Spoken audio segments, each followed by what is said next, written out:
Çin Komünist Partisi rejiminin Doğu Türkistan'da Uygur ve diğer Türk halklarının asimilasyon stratejisi gereği kullandığı zorunlu evlilik projesi devlet destekli yeni bir uygulamayla gündeme tekrar geldi. Özgür Asya Radyosu'na yer alan habere göre Doğu Türkistan'daki yerel Çin hükümet organları tarafından desteklenen bir şirket, bekar Uygur kadınlarını Han Çinli erkeklerle buluşturmaya amaçlayan bir çöp çatanlık uygulaması oluşturdu. Bölgeden geçip diğer etnik gruplardan kardeşlerimizle evlenip aile kurmak isteyen bekarlar var mı? Doğu ilinde kaydedilen ve sosyal medyada yayınlanan yeni bir videoda bir Uygur kadına bu soru soruluyor. Uygulama ve etnik gruplar arası evliliğe yönelik diğer kampanyalar bunları kendi farklı dilleri, kültürleri, gelenekleri ve yemekleri olan çoğunluğu Müslüman Uygurları baskın Han Çinli nüfusunu asimile etmeye yönelik kasıtlı girişimler olarak gören uzmanlar ve aktivistler arasında alarm vermesine sebep oldu. 9. Doğu Türkistan Genel Kurulu 10-12 Kasım tarihleri arasında Washington DC'de gerçekleştirildi ve öncelikli olarak Çin'in Uygurlara, Kazaklara, Kırgızlara ve diğer Türk halklarına karşı devam eden soykırımını ele almak için yasal önlemlerin stratejisine odaklanıldı. Sürgündeki Doğu Türkistan hükümeti tarafından yapılan basın açıklamasında mecliste 12 maddelik bir deklarasyonun kabul edildiği bildirildi. Bu yılki meclis 13 ülkeden Doğu Türkistan diaspora topluluklarını temsil eden sürgündeki Doğu Türkistan parlamentosunun yeni seçilen 60 üyesini bir araya getirdi. Meclis Cumhurbaşkanı, Cumhurbaşkanı Yardımcısı ve Başbakan da dahil olmak üzere yeni hükümet liderliğinin seçilmesiyle sona erdi.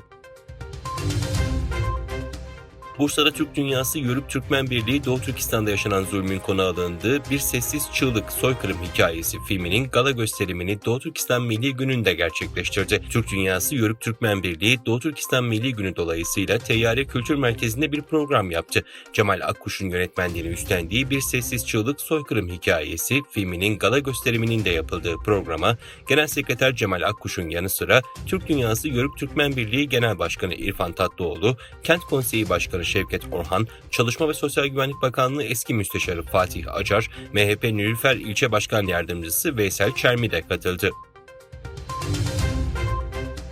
Çin Gündelik Gazetesi'nde 10 Kasım'da yer alan bilgiye göre Çin rejimi Doğu Türkistan'ı Çinileştirme planının bir parçası olarak Kuçar şehrinde her derece Çin Komünist Partisi üyeleri ve kadroları sözde ulusal birliğin sağlanması sloganıyla kırsaldaki halkı ilkokul ve ortaokul öğrencilerini organize ederek sözde Şinjan tarihi belgeselini izlemeye zorladığı öğrenildi. Bilgilere göre şimdiye kadar sahte propaganda belgesel filmi şehir ve kasabalarda, okul ve diğer yerlerde toplamda 4826 kez yayınlandı. Filmin 724 binden fazla kişiye zorla izletildiği bildirildi. Karbon kredisi konusunda dünyanın önde gelen şirketlerinden olan Solpole'nin Baçu projesinden sağladığı karbon kredilerinden akaryakıt şirketi olan BP ve dijital müzik platformu Spotify'ın da aldığı ortaya çıktı. The Guardian'da yer alan habere göre yapımına 2008 yılında başlatılan Baçu Enerji Santrali, Doğu Türkistan'ın Kaşgar vilayetinde yer alıyor ve Çin'in enerji şebekesini besleyen bu santralde ise Uygur Türkleri zorla çalıştırılıyor. ABD Başkanı Joe Biden, Çin Devlet Başkanı Xi Jinping ile yapacağı görüşmenin ilişkileri normalleştirmek için bir adım olmasını umduğunu söyledi. Biden, Beyaz Saray'da gazetecilerin sorularını cevapladı. Çin Devlet Başkanı Xi ile yapacağı görüşmenin ikili iletişimin tam olarak yeniden tesisi de dahil olmak üzere ilişkileri normalleştirmek için bir adım olmasını umduğunu belirtti. Bunun bir kriz olduğunda telefon açıp konuşabilmeyi ve orduların birbiriyle temas halinde olmasını sağlayabilmeyi de içerdiğini dile getirdi.